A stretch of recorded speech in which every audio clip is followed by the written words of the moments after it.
Bonjour mesdames, bonjour messieurs et bienvenue dans ces nouveaux numéros Tweetos. Aujourd'hui, c'est la page d'histoire parce que le 24 avril nous rappelle beaucoup de faits historiques. Mais pour cette émission, nous prenons deux faits historiques. Il s'agit d'abord et avant tout du discours prononcé par l'ancien président de notre pays, Mobutu Sese Seko. C'est fit un certain 24 avril 1990, Mobutu a libéralisé les secteurs politiques. Il a prononcé un discours que nous appelons aujourd'hui le discours de multipartisme. Il s'agit aussi de la mort de Papa Wemba qui a attiré sa révérence. C'était le 24 avril 2000 combien 2016. Déjà 7 ans depuis qu'il est enterré, l'artiste ne meurt pas du temps. Nous allons revenir sur la personne de Papa Wemba, sa carrière musicale et tout ce qui va avec. Et nous allons commencer avec un tweet de Benjamin. Madame Marina, vous allez nous faire le plaisir de lire ce tweet et de décrire la personne qui l'a tweeté, bien sûr. Nous allons prendre le tweet de Benjamin Bangunga Watuna. C'est un économiste, agent de développement humanitaire et action sociale, passionné d'histoire et administrateur du groupe et page Facebook. Et si nous parlions d'histoire, dans son tweet, il dit ce jour-là, 24 avril 1990, après 25 ans de règne sans partage, Mobutu annonce le larme aux yeux la fin du parti unique impair et le retour du pluralisme aux Zaïre. Comprenez mon émotion, restera la phrase phare de cette journée, à jamais gravée dans la mémoire de Congolais. Voilà, ça restera dans le mémoire du peuple congolais. Nous allons écouter en tout cas les sons de ces discours historiques prononcés par Mobutu Sese Seko et après, nous allons passer à l'analyse de ces tweets. Si la technique peut nous aider à écouter les sons, les discours de Mobutu, dans lesquels il a libéralisé les secteurs politiques, et puis sa célèbre phrase « Comprenez mon émotion », ça passe. Devant ma conscience de tenter de nouveau l'expérience du pluralisme politique dans notre pays, avec à la base le principe de la liberté pour chaque citoyen d'adhérer à la formation politique de son choix. Très chers compatriotes, j'ai parlé de bien de choses et de tout le monde. Je n'ai pas parlé de moi. Que devient le chef dans tout cela? Le chef de l'État est au-dessus des partis politiques. Il sera l'arbitre. Mieux, il sera l'arbitre. Mieux, l'ultime réponse.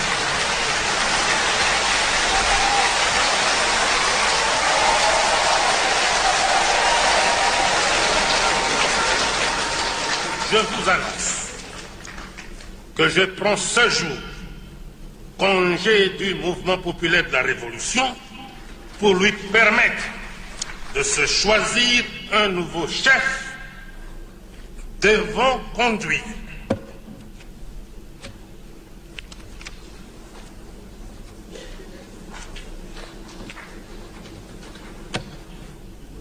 Comprenez mon émotion.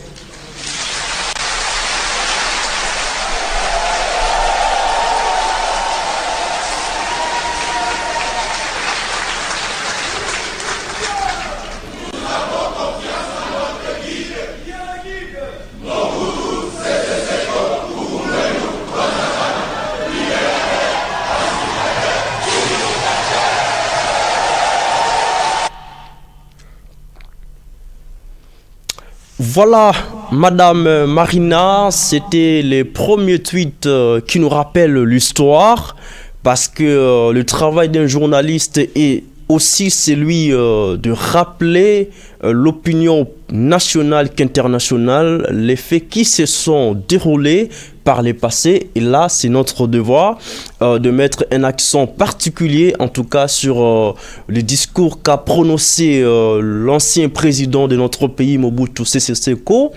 Il a libéralisé les secteurs politiques. On parle du discours de multipartisme. On doit d'abord contextualiser en fait ces discours, c'est-à-dire que sous son règne, dans le règne de Mobutu bien sûr, il y avait un seul parti politique qu'on appelait à l'époque MPR, Mouvement populaire de la Révolution, qui avait pour chef le président de la République, Mobutu Sese Seko. Et à cette époque-là, Mobutu avait instauré la dictature au Zaïre. Mobutu avait interdit par exemple à son peuple, aux hommes, de porter des cravates, des vestes, des chaussures, de s'habiller comme les Européens, parce qu'on parlait de la zarianisation, c'est-à-dire on devrait conserver quelques cultures africaines, s'habiller comme s'habillaient nos parents à l'époque. Donc il y avait un grand nombre d'interdictions dans le chef des Congolais, et c'était vraiment la dictature dans le vrai sens du mot, parce que sous Mobutu, il était difficile, par exemple, de critiquer son régime, de critiquer la personne de Mobutu. On a vu Mobutu pendre les gens au stade de martyrs aujourd'hui. On a vu Mobutu boire le sang de gens. On a vu Mobutu coucher avec les femmes de ses ministres au vu et au su de tout le monde, et ces ministres-là ne pouvaient pas réagir. Donc Mobutu était comme le prolongement de Dieu sur la terre. Quand on voit Mobutu, on tremble. Quand on voit Mobutu parler, on acclame pour lui, on applaudit pour lui, qu'il puisse avoir raison ou tort. Mobutu avait toujours raison, il n'avait pas tort. Mobutu avait instauré un régime dictatorial, alors que la Constitution garantit la liberté d'expression, la Constitution garantit la liberté d'opinion en même temps. Mobutu régnait en territoire conquis et il ne voulait pas laisser l'espace aux autres personnes. Mais ce jour-là, curieusement, après la pression de l'opposition à l'époque, Mobutu a résolument pris la décision de prononcer les discours de multipartisme pour permettre à ce que tout le monde qui a la possibilité de créer son parti politique, ce qui est bien. Mais aujourd'hui, nous remarquons que il y a plusieurs partis politiques après ces discours prononcés par Mobutu, mais le constat amer que j'ai fait, c'est que tous ces partis politiques ne servent presque à rien. Nous avons plus de 1000 partis politiques, plus de, je dirais même 5 bon, si c'est 6 000, 500 000, je ne sais pas. Disons, il y a beaucoup de partis politiques en République démocratique du Congo, mais qui ne servent à rien. Aujourd'hui, quelles sont les idéologies de ces partis politiques qui naissent comme des champignons? Parce qu'aujourd'hui, il y a la floraison des partis politiques et ces partis n'ont pas d'idéologie. Tout tourne autour des individus. Voilà pourquoi en Afrique de manière générale et en RDC de manière particulière, vous allez remarquer que quand le chef d'un parti politique meurt, tout son parti politique meurt également. Vous voyez? Donc, c'est pour dire que dans un parti politique, ce qui est important dans le contexte africain, dans le contexte congolais, c'est d'abord le chef du parti politique. S'il disparaît, il meurt, vous allez voir que les partis politiques vont aussi disparaître. Nous avons beaucoup de cas, mais je prends le cas par exemple de Palou. Palou, c'était Kizenga. Voilà, Antoine Kizenga. Palou, c'était un grand parti politique à l'époque, mais depuis la disparition de son leader, qui est Antoine Kizenga, aujourd'hui, on ne parle presque plus de ce parti politique-là. Pourquoi? Parce que le chef a disparu. Et aujourd'hui, si nous continuons à parler de UDPS, après la disparition de Etienne Tshisekedi, c'est pour la simple raison que IDPS est au pouvoir. Oui, oui. Si IDPS était encore dans l'opposition, après la mort d'Etienne Tshisekedi, vous allez remarquer avec moi que IDPS n'allait plus continuer à exister, en tout cas sur la scène politique de la République démocratique du Congo. Si bien qu'elle existe, vous savez la difficulté que IDPS a aujourd'hui. Oui, oui. IDPS, alors un parti plutôt de l'opposition à l'époque, IDPS ne faisait que brûler les pneus, montrer à ses militants comment on doit sauter les passerelles, comment on doit brûler les pneus pendant les marches pacifiques, dites pacifiques. Voilà, c'est ça d'ailleurs le terme. IDPS, c'est un parti voyou, un parti qui est habitué dans la rue. C'est vrai, la rue, c'est une expression de la démocratie, mais quand vous mettez toute votre énergie sur la rue, et vous ne prenez pas le temps de former les cadres du parti parce que l'UDPS ne s'est pas préparé. Oui. Vous voyez, aujourd'hui, nos partis politiques ont du mal à se préparer pour la conquête du pouvoir. Or, le but d'un parti politique, c'est la conquête du pouvoir à tous les niveaux. Et pour conquérir le pouvoir, tous les coups sont permis, même celui du bas de la ceinture. Mais l'UDPS a passé son temps à apprendre à ses militants comment brûler le pneu, comment marcher, comment dire non à Kabila. IDPS n'a pas pris le temps de se préparer conséquemment. Il faut pouvoir. Voici notre vision, voici notre projet. Nous allons faire ça, ça, ça, ça. Aux États-Unis, par exemple, il y a les démocrates d'un côté et les républicains de l'autre côté. Il n'y a pas assez de partis politiques. En RDC, nous avons des grands groupes. On a dit ce qu'on ne vient pas. Il y a l'opposition, il y a aussi la majorité. Et dans la majorité, il y a quelques partis politiques. Dans l'opposition également, il y a quelques partis politiques. Mais seulement tous ces partis politiques convergent presque vers le même idéal, même vers la même idéologie. Donc il n'y a même pas la diversité idéologique dans nos partis politiques parce que tout le monde veut être chef d'un parti politique, être soit de l'opposition et par après basculer dans la majorité pour la conquête du pouvoir, pour le partage du gâteau. Actuellement, par exemple, vous avez l'information, Madame Marina, il y a près de 500 partis politiques signataires de la charte de l'union, plutôt de l'union, comment on appelle la famille politique de Tshisekedi Union sacrée. Union sacrée, voilà, le terme m'échappe, Union sacrée. Près de 500 partis politiques. Tous ces partis politiques, derrière une personne, derrière le chef de l'État.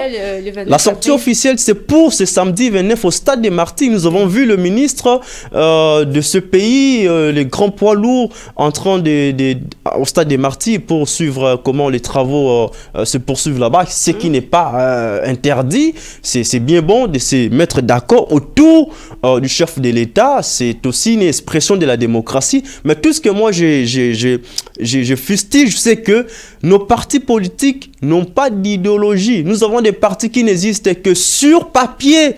Sur terrain, il n'y a rien. Concrètement, rien ne s'est fait. Aujourd'hui, nous avons la Mouka qui n'est pas un parti politique, une coalition. On a dit ce qu'on ne vient pas. Mais la Mouka se divise à plusieurs morceaux. La Mouka est devenue un monstre à deux têtes. D'un côté, nous avons Martin Fayulu qui chasse Adolphe Muzitu de la Mouka. Et de son côté, Muzitu chasse Fayulu de la Mouka. On ne sait pas qui dirige actuellement la Mouka. Il y a une sorte de désordre dans nos regroupements, dans nos partis politiques, dans nos coalitions. Donc, c'est ces problèmes-là qui se posent aujourd'hui. Je ne sais pas quel est votre avis par rapport à ça. Mobutu avait-il raison de prononcer ces discours de multipartisme ou bien vous êtes pour la dictature qui était instaurée à l'époque? Moi, personnellement, je pense que pour que nous revenions sur nos bases, une bonne base dans le système politique congolais, je pense que, je dirais personnellement, Mobutu nous manque. Il faudrait revenir un peu. Je pense que pour que nous soyons bien ici au Congo, que notre système politique soit apte et bien en forme, il faudrait une personne qui a cette idéologie de Mobutu, un peu de ça, un peu de dictature, parce que, la démocratie, oui, mais qu'est-ce qu'on en fait? C'est ça le problème. Mais les dictateurs sont morts, la dictature continue. Oui, en fait. Même nos dirigeants actuels sont des dictateurs camouflés. Oui, c'est vrai, tu as raison. Mais en fait, cette dictature qui est restée, qui est camouflée aujourd'hui dans la démocratie, où on donne une certaine liberté d'expression et qui, en fait, dans l'opposition, donne les opposants, ils ont droit à parler juste pour, je ne sais pas, camoufler ou bien influencer ou peut-être intimider l'adversaire de sorte qu'il remarque en fait l'opposant et après les prendre pour le mettre de l'autre côté. En fait, c'est devenu comme une routine. Quand on voit un opposant qui s'acharne sur la majorité, sur le parti au pouvoir, on sait bien qu'il y a quelque chose là. Donc, dans quelques temps, il va juste traverser. Donc, ça devient vraiment ennuyant. Je pense que moi, j'ai toujours pensé ça, qu'un peu de moboutisme nous fera du bien, en tout cas, dans notre système pour que nous soyons... J'aurais même appris qu'il existe ce qu'on appelle la dictature positive. Ok. Et si ça existait, bon, on peut l'instaurer. Parce qu'on dit en Lingala que Congolais, on dit en Lingala Congolais, Lingala Fimwa. On avait vu un exemple banal, on avait vu avec le roulage policier qui était dans du riz, qui faisait la descente pour éviter les embouteillages à l'époque. Avec eux, on avait vraiment constaté un changement. Aujourd'hui, depuis qu'ils sont partis, aujourd'hui particulièrement, on peut voir des désordres. Il y a des embouteillages qui se font sur base de rien, parce que quelqu'un s'ennuie, il stationne comme ça, et puis il est là, par exemple, en train de parler ou peut-être au téléphone, pendant qu'il y a toute une ligne de véhicules qui attendent. Donc, voilà. Et sans pour autant parler de motards qui font du n'importe quoi. Donc, je pense qu'on revient sur ça, Kongola Linga moi Fimbu. Et pour moi, je pense qu'un peu de moboutisme nous fera du bien pour revenir... et c'est ici l'occasion de saluer les efforts du chef de l'État. Ah oui, hein. Parce que sous son règne, on a quand même remarqué que les opposants organisent leurs activités politiques en toute quiétude, ce qui n'était pas le cas sous Joseph Kabila. Aujourd'hui, même les rapports de droits de l'homme attestent qu'il y a une nette amélioration dans le respect des droits de l'homme en République démocratique du Congo. Et ça, c'est à saluer, parce qu'on avait vu les gens, on brûlait les gens vifs, en tout cas sous Kabila, pendant que les opposants avaient du mal à mobiliser la rue. L'Église catholique les faisait et il y avait des répressions sanguinaires, des répressions terribles, tribales, qui s'est remarqué à cette époque-là, mais aujourd'hui, bon, on sent quand même un changement démocratique. C'est à saluer, oui, c'est vrai. Quand ça va, il faut dire que ça va. Oui, et quand ça va pas, il faut voilà, le dire tout à aussi. fait. Oui, oui. Alors, on peut prendre... On poursuit avec Twitter. C'est toujours lui, mais comme c'est Twitter, oui. les caractères sont très limités. C'est une suite, en fait. Des suites, oui. Oui. Tu peux lire. Ce jour-là, en début d'après-midi, à la cité de Nsele, à Kinshasa, un parterre de ministres, magistrats, généraux et parlementaires est présent. Le maréchal n'est désormais plus que l'ombre de lui-même, reclus de plus en plus dans sa somptueuse demeure de Guadeloupe. Et je poursuis. Et c'est pour dire que Mobutu se croyait, comme je l'ai dit tantôt, le prolongement des dieux. Il pensait qu'il allait vivre éternellement sur la terre. Voilà pourquoi on l'appelait Mobutu Sese Seko. Mais aujourd'hui, ça doit être une leçon pour nos politiciens. Tu peux régner pendant 10 ans, 15 ans, 18 ans. Mobutu a fait 32 ans au pouvoir et après il était parti. Parce que 7 ans après avoir prononcé ce discours, Laurent Désiré Kabila était venu pour chasser Mobutu. C'est comme s'il avait pressenti quelque chose, en fait. Oui, mais il était à la fin de son règne. Ce sont des gens qui sont dans des loges, ils savent que non, je dois régner pendant autant de temps et après je serai parti. À quoi s'attendre pendant telle ou telle autre période, en fait. Et je poursuis. Mobutu se présente vêtu d'un uniforme noir de maréchal. Il annoncera qu'il a décidé seul, devant sa conscience, de tenter l'expérience du pluralisme politique au Zaïre, avec à la base le principe de la liberté pour chaque citoyen d'adhérer au parti politique de son choix. C'est quand même bien. Ouais. Que devient le chef dans tout cela? C'était une question qui s'était posée dans son discours. Poursuivra-t-il de sa voix martiale? Je vous annonce que je prends ce jour congé du MPR pour lui permettre de se choisir un nouveau chef devant conduire. Et le silence, puis quelques gouttes lacrymales et enfin, comprenez mon émotion. Voilà. La fameuse phrase qu'on attendait. La fameuse phrase comprenez mon émotion. Et Voilà. on a vu Mobutu pour la première fois pleurer devant les caméras, ce qui n'était pas le cas avant. En fait, une question. Il était le tout-puissant. Une question. Oui. C'était vraiment de larmes sincères. Ah bah, je ne sais pas, parce que derrière tout acte que pose un politicien, il y a un calcul. En tout cas. Parce qu'il a fait couler les larmes, mais qu'est-ce qui prouve? Ça peut être les larmes des crocodiles. Ben, Parce attends, que si on 7 ans analyse après, un peu- Mobutu a continué avec la dictature. Oui. Si bien Oui. qu'il a prononcé les discours de multipartisme, la dictature régnait encore dans Bon, les 7 peut-être- prochaines années. Peut-être qui ont suivi. L'émotion était plus de Ah, se bon. l'avouer. Lui-même, Voilà. il accepte que, bien qu'il y a des dictatures, mais je donne aussi la parole aux autres de s'exprimer, de dire non quand ils ne sont pas d'accord. Et je crois que c'était un peu une sorte de... il s'était un peu brisé. Une sorte de mea culpa. Hein? Oui, en fait. Il a vraiment cédé et c'est pas facile pour un dictateur. Il faut le dire, il faut signaler que quand un dictateur accepte qu'une autre personne dise non, ait cette liberté de dire non quand il n'est pas d'accord. Donc c'est quelque chose de plus, bien qu'il a continué avec la dictature, je pense que c'était vraiment un grand choc pour lui. C'était quelque chose qu'il n'avait pas vraiment accepté comme tel, mais il a fait un effort de le dire. Et bon, l'accepter, oui, mais le dire aussi, c'en est une autre chose, tu vois. Tout Donc, à fait. je pense que si on analyse la partie émotionnelle, je pense que c'était un peu plus ça. Tout à fait. On poursuit. Si la régie peut m'aider avec les défilements, je ne vois plus la suite. Voilà. À cette annonce, la salle applaudit à tout rompre avant d'entonner avec enthousiasme. Nous avons confiance en notre guide. Qui est notre guide? Mobutu Sese Seko Kuku Ngendu Wazabanga. Libérateur, pacificateur, unificateur. Donc là, c'est c'était des encouragements, je pense. Oui. Et puis, il y a un débat qui s'est fait aujourd'hui. Les gens se posent la question entre Étienne Tshisekedi, Mobutu, Kabila le père, Kabila le fils, qui est le père de la démocratie? Ah, une bonne question. Hein? Certains disent que c'est Mobutu parce qu'il a libéralisé le secteur politique avec son discours de multipartisme. Oui, je pense, D'autres disent que c'est Étienne Tshisekedi parce qu'il a milité, il a combattu Mobutu pour que nous arrivions à ce niveau de multipartisme. D'autres disent que c'est Laurent Désiré Kabila parce que c'est lui qui a chassé la dictature. Pouvoir, en fait. Il a arraché le pouvoir par la force, par la rébellion, on va arriver, et c'est quelque part là.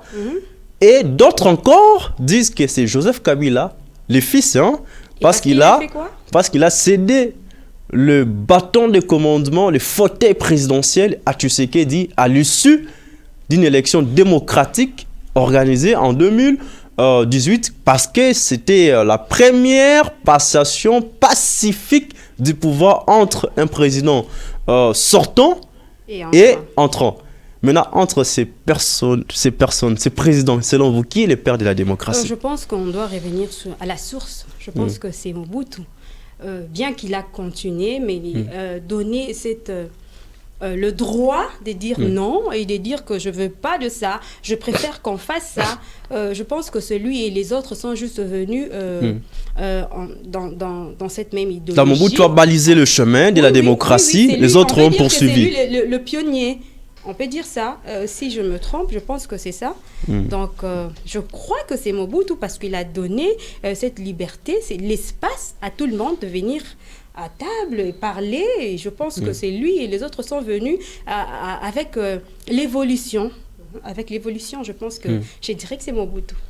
Ah, bon, là, ça n'engage que vous. En tout cas, de ma part. Hein, parce que mais quant à moi, je pense que Mobutu a juste... Mobutu, c'est comme le Jean-Baptiste de la Bible. Ah oui? Il a juste balisé le chemin de la démocratie. Et tu sais qu'il fait aussi partie, en tout cas, de Jean. Parce que lui a mis aussi la pression à Mobutu pour que nous arrivions au multipartisme. C'est aussi Étienne Tshisekedi. Vous voyez?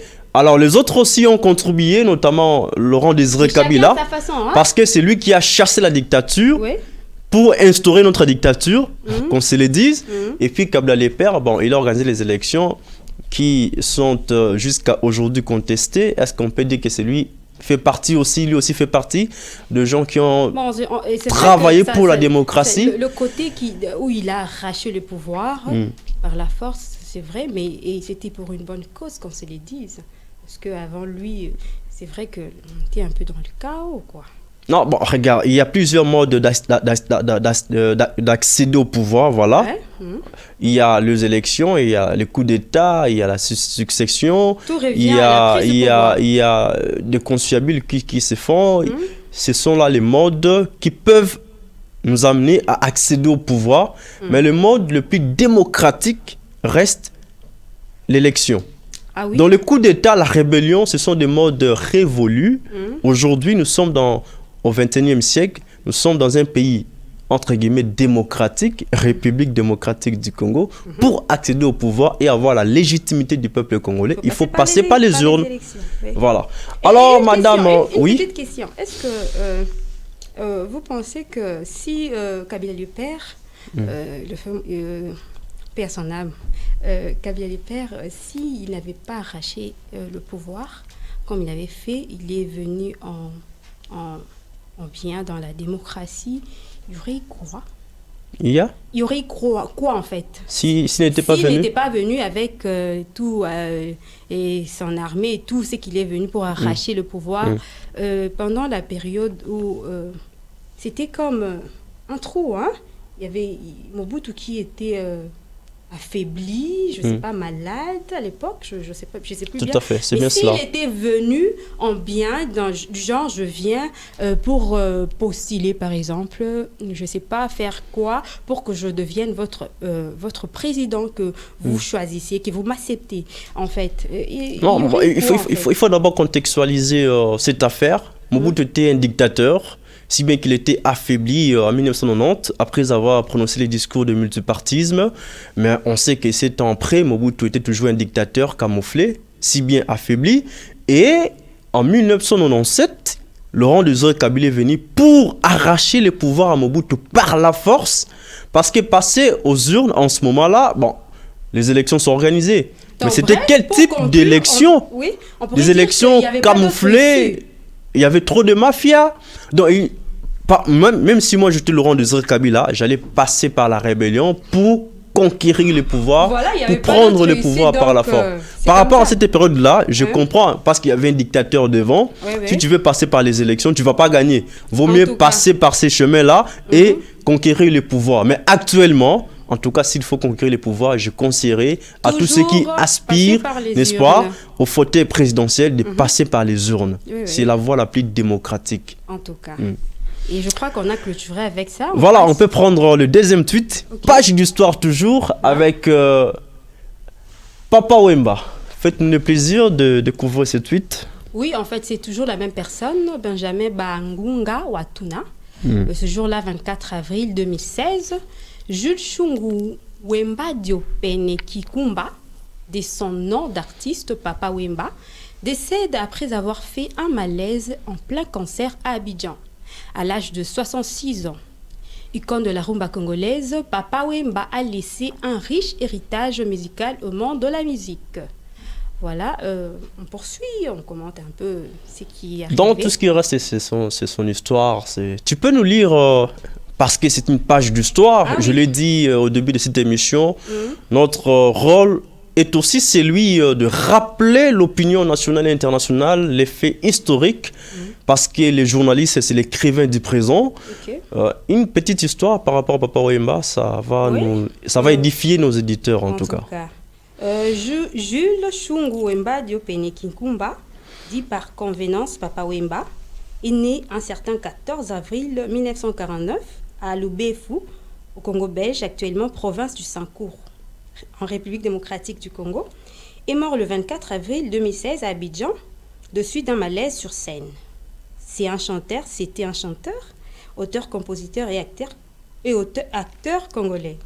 Il est le fondateur et dirigeant du label Viva la Musica de son ex-maîtresse Shadi Sharoufa, qu'il a accompagné pendant 35 ans de sa carrière. Il a recruté et formé des stars de la musique congolaise et africaine telles que King Kester, Ok. Emenea D'heureuse mémoire. Ah oui, Longomba.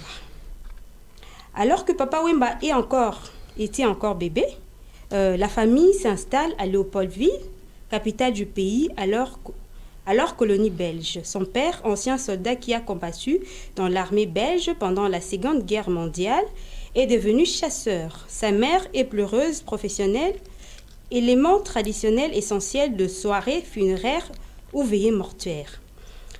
En entraînant régulièrement son fils avec elle, elle l'initie à la musique et au chant, ce qui très tôt passionne l'enfant, qui cultive une voix de ténor particulière et devient chanteur en suivant le trace de sa mère. Néanmoins, son père est opposé à ce que son fils devienne musicien et rêve pour lui d'une carrière de journaliste et d'avocat. Au milieu des années 1960, il est élève à l'école Pigier à Kinshasa et est chanteur dans la chorale religieuse en dehors de l'école.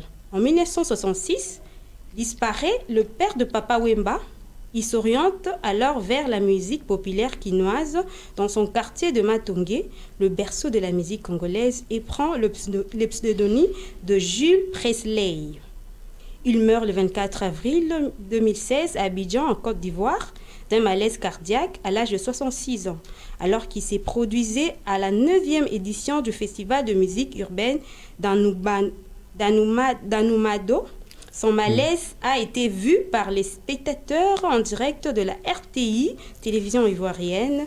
Après un deuil national de 3 jours, ces obsèques nationales ont lieu le 4 mai à la cathédrale Notre-Dame du Congo de Kinshasa et est inhumé au cimetière de la nécropole entre ciel et terre à Mbanzalemba, dans la commune de Nsele, dans le périphérique et de Kinshasa, en présence de plus d'1 millier de personnes réunies et son union officialisée le 9 août 2014 avec Marie-Rose Luzolo, dite Amazon. Papa Wemba a eu 6 enfants, dont Orphée Chungu et Teli Chungu Kadi. 6 enfants officiels, hein, faut préciser. Officiels. En